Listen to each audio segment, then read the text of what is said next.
ছেলের স্কুলের প্রিন্সিপাল ছেলের বাবাকে কল দিয়ে বলে, আপনারা যতটা তাড়াতাড়ি পারেন স্কুলে এসে একবার দেখা করেন।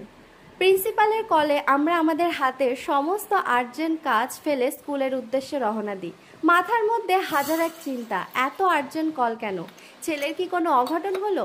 তড়িঘড়ি স্কুলে পৌঁছালে প্রিন্সিপাল বলে, আসুন, আপনাদেরই অপেক্ষায়। এই যে বাচ্চা দুটো মেয়েকে দেখছেন, দুজনেই ইনজিওর।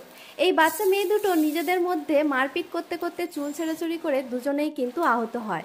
বাচ্চা মেয়ে দুটো হলো আপনার ছেলের ক্রাশ, এরা হচ্ছে আপনার ছেলেরই ক্লাসমেট। আপনার ছেলে তো আমাদের স্কুলের রোমিও, আপনার ছেলের ক্রাশ স্কুলে ক্লাসে ভর্তি। এরকম ঘটনা আমাদের চোখে এই প্রথম। এই স্কুলে এরকম ঘটনা আগে কোনোদিনও ঘটেনি।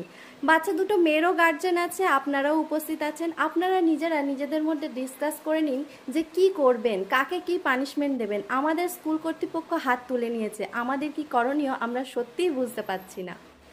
এই ঘটনা শুনে আমরা দুজনের চোখের দিকে তাকিয়েছি আর মুচকি মুচকি হাসছি, মনে মনে কান্নাও পাচ্ছে যে কি অবস্থা, কি করব সত্যিই বুঝতে পারছি না। গার্জেনরা আমরা সবাই নির্বাক। আচ্ছা বন্ধুরা, তোমরা কমেন্টে ঝটপট করে জানাও তো আমাদের কি করণীয়, কি করব, কাকে পানিশমেন্ট দেবো, বাচ্চা মেয়ে দুটোকে নাকি আমার ছেলেকে? আপনারা ঝটপট করে কমেন্ট করেন।